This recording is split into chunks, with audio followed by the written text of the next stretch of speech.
Tila ba naging maamo bigla ang mukha ni Giovanni at kaagad siyang lumapit sa akin. Please, wag naman sana tayong umabot sa ganyang punto, Florinda. Alam kong magiging mahirap na para ayusin o buuin ulit ang pamilya nating dalawa. Pero wag mo namang gamitin yun na dahilan para man-ira ka ng ibang relasyon. Gusto kong halakhakan si Giovanni kahit sarkastiko man o peke. Gusto ko lang ipakita sa kanya na mas lalo lang siyang nagiging walang kwenta sa paningin ko. Kung kaya't para mas lalo kong maasar ang mukha niya, I smirked at him while raising my brows. Ang unfair din naman pala ng buhay, no? Ako itong nananahimik at mayroon akong sariling pamilya na pinuprotektahan, wala akong inaagrabyadong ibang tao sa pananahimik ko pero bakit ako itong pinarurusahan ng buhay? Hindi naman ako naninira ng ibang relasyon, so bakit kailangang ako yung masaktan? Naglakad ako't nilagpasan ko siya, at nang madaanan ko yung bag na mga damit niya ang laman, sinipa ko yun, and suddenly, I stopped walking for a while, habang nakatalikod ako sa kanya. I think mayroon akong isang bagay na nakalimutang sabihin sa asawa ko. Kung talagang buo na ang desisyon mo na makipaghiwalay sa akin at sure ka na talagang iiwan mo na kami ni Dexter, you are free to leave this house. Pero may usapan tayo, Giovanni, kailangan mong tabyusin ang bahay ko sa bangko. Ito na lang ang asset na kaya kong sabihin na akin, so I really hope you understand how significant this house was for me. Kung kinakailangan man na magmakaawa ka sa pamilya ni Cindy na bigyan ka ng malaking halaga ng pera para mabawi ang bahay ko, gawin mo. After all, yan na lang ang magagawa mong mabuti para sa akin before we end our relationship from here. Pagkatapos mong gawin yan, hindi na ako manggugulo sa inyo ni Cindy. You can expect me to shut my mouth. Tuluyan na akong tumalikod sa kanya at balak ko na sanang maglakad papalayo. Ngunit siya naman ang nagsalita. Pero ay lalaban ko pa rin sa korte ang custody ko for Dexter. Kung hindi man natin siya mapamimili kung sino sa atin ang gusto niyang samahan, korte na ang magdedesisyon nun para sa kanya. Nagsalubong ang kilay ko and my jaw literally dropped nang lingunin ko pabalik si Giovanni. Pero naabutan ko siyang sukbit na ang bag sa kaliwa niyang balikat at naglalakad na siya papalabas ng pinto. Hindi ko na nagawa pang questionin ang gusto niyang mangyari kasi inunahan niya na ako. Umalis na siya kaagad sa bahay ko imbes na pakinggan ako. Ang kapal talaga ng mukha, gusto niya talaga sigurong wala siyang itira sa akin, kahit ang anak ko. Umalis ka rito, ang kapal ng mukha mo na magpakita pa sa burol ng lola ko. Pagkatapos ng kapalpakang ginawa mo, hindi mo alam na nagpakahirap pa kami na humanap ng pwedeng maging heart donor niya para mapahaba pa kahit kaunti ang buhay niya, pero dahil sa iyo, hindi na namin makakasama pa si Lola. Palabay sa inyo yan, dahil sa pamamahan ng luha sa mga mata ko, nanlalabo na ang paningin ko. Hindi ko na alam kung sinong gwardiya ba sa burol ng lola ni Kenneth ang kumaladkad sa akin papalabas doon. Gusto ko lang naman kasi na magpakita ng pakikiramay sa kabila ng maling nagawa ko. Alam ko naman na kasalanan ko. Alam ko rin na ganun ang magiging welcome sa akin ng pamilya ni Kenneth, pero nilakasan ko pa rin ang loob ko na magpakita sa kanila dahil ayokong isipin nila na hindi ako nakokonsensya sa nagawa ko. Tahan na, boses lalaki ang narinig ko, and his voice seemed familiar to me. Nakaakbay siya sa balikat ko while keeping his taps gently. Pasensya ka na sa mga sinasabi nila tungkol sa iyo. Alam mo namang lahat kami, syempre naging malungkot sa pagkawala ni Lola. Nang ma-recognize kung kay Kenneth pala ang lalaki, natawa na lang ako sa sarili ko. Akala ko ay gwardiya yung kumaladkad sa akin papalabas ng burol. Hindi ko naman kasi naananaw masyado ang mukha niya kanina since umaapaw na ang luha sa mga mata ko. Hindi ka ba galit sa akin? Kung magagalit man ako sa iyo, sino na ang magiging kakampi mo? Sinimangutan ko si Kenneth at itinulak ang katawan niya papalayo sa akin. I don't need lies. Hindi reasonable yang dahilan mo, okay? Hindi mo napapagaan ang loob ko, Kenneth. Why not? Hindi pa rin siya maawat sa pagtawa. But to be honest, aaminin ko sa iyo na nakaramdam din ako ng galit para sa iyo. Namatayan ako ng mahal sa buhay, and it's so disappointing you're the reason why my grandmother died. Pero hindi ko hinayaan na mamayani ang galit na mayroon ako para sa iyo imbes na lookan ko ang pangunawa ko. Kung hindi lang kita kilala o hindi kita naging kaibigan ng matagal, malamang isa rin ako sa magiging hater mo for today's video. What are you talking about, Florinda? Magsinungaling ka man sa kanila para sabihin mong kaya mo nang sumabak sa loob ng operation room, kami ni Mercy ang mananatiling hindi maniniwala sa iyo. I understand na hanggang ngayon ay hindi ka pa rin sanay sa atmosphere sa loob, and I really do believe na hindi mo kinayang tumagal sa loob nun. That's the reason why you passed out. Dahil mahina ako. Stop saying that. Huwag mong isipin na mayroon kang pagkakamaling ginawa. To have your weakness being inside the operating room has never been a mistake. After all, hindi ka naman tapos ng general surgery. You're a cardiologist and a pediatrician. Hindi mo path ang pagiging surgeon, so definitely you're to treat your patients on your clinic and perform lab tests alone. Kung ang dahilan man ni Kenneth kung bakit niya sinasabi ang lahat ng ito sa akin ay palakasin ang loob ko, I think, he's so close in doing that. Kaya kung mayroon man akong dapat sisihin as to why mother died during the heart transplant operation, he must be Doc Matthew. Why him? Siya talaga ang in charge sa operasyon na yun, hindi ikaw. He must be the assigned person since siya ang tapos ng general surgery, and he's exposed in that situation. Pero ipinasa niya sa iyo ang duty. It's because he's baiting you for a potential danger in your position.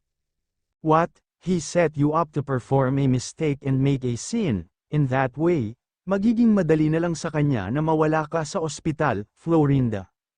Agad akong pinigilan ni Kenneth ng akmang tatalikuran ko na siya upang makabalik na ako ng ospital. Huwag kang gagawa ng padalos-dalos na desisyon, Florinda. At this moment, mas mabuti siguro kung maglaylo ka na muna sa gulo, katatapos lang ng nangyaring gulo nitong nakaraan, and as you know, sariwa pa ang tungkol sa issue, hindi pwedeng susundan mo kaagad ng kasunod na issue, yun kung ayaw mong magkapatong-patong ang puproblemahin mo.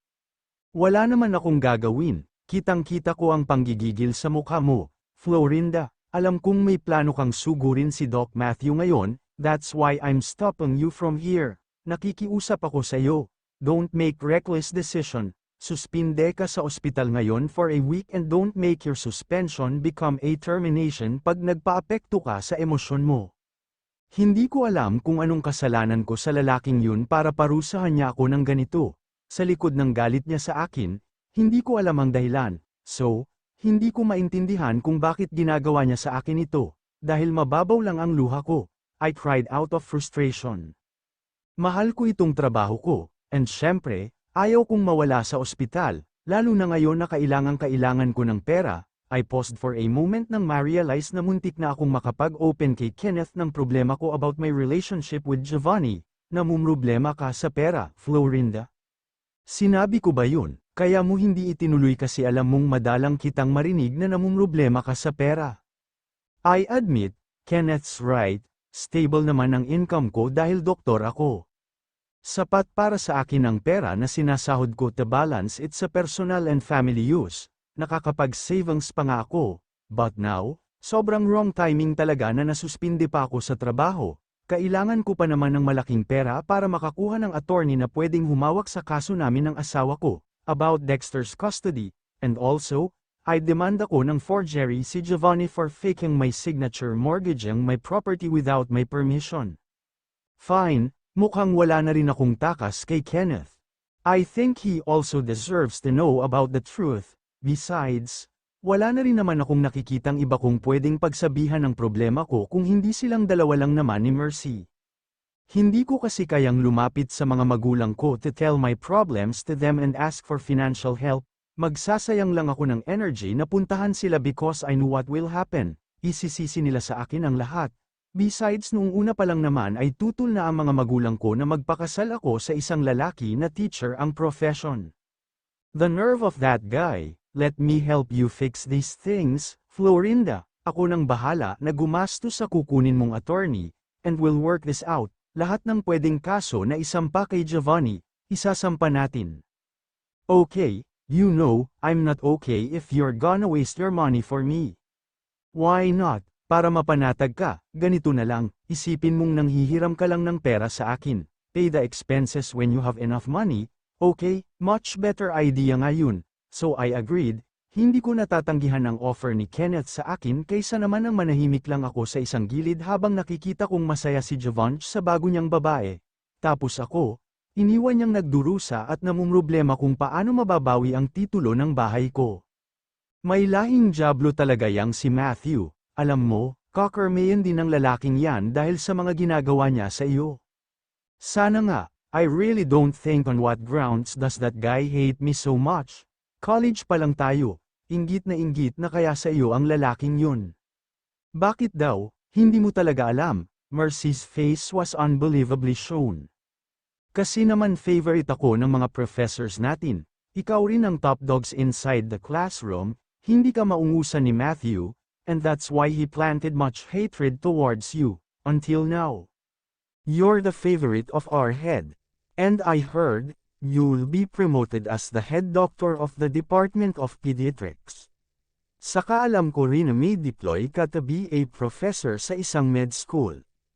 Hindi kasi ako na-inform tungkol sa mga detalye na ibinabalita ni Mercy sa akin. Nakakapagtaka pa na bakit si Mercy ang unang nakaalam.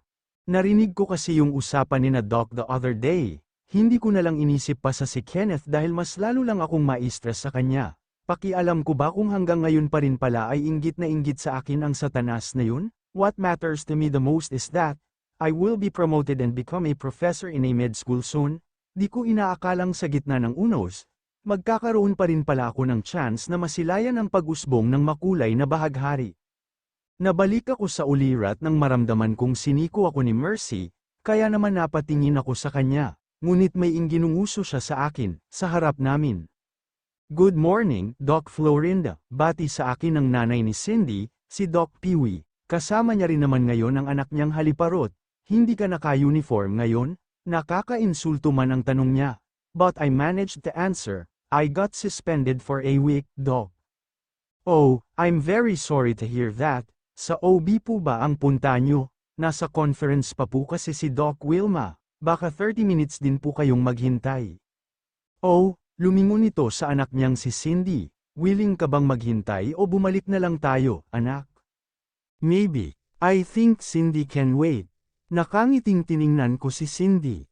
I think she's capable of waiting kahit gaano pa katagal. Parang mga kabit lang, Doc.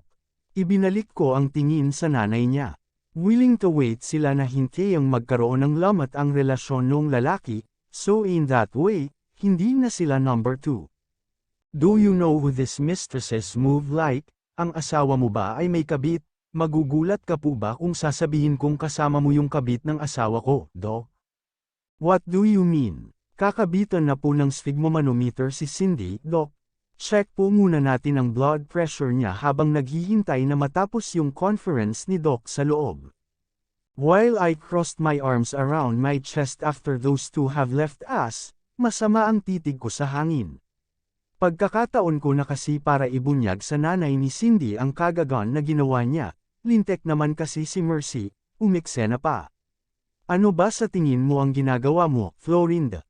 Binal ika na ako agad ni Mercy at hinila papalabas ng ospital. Inisip mo man lang ba ng maigi kung ito na yung perfect timing na ilaglag mo si Cindy sa nanay niya?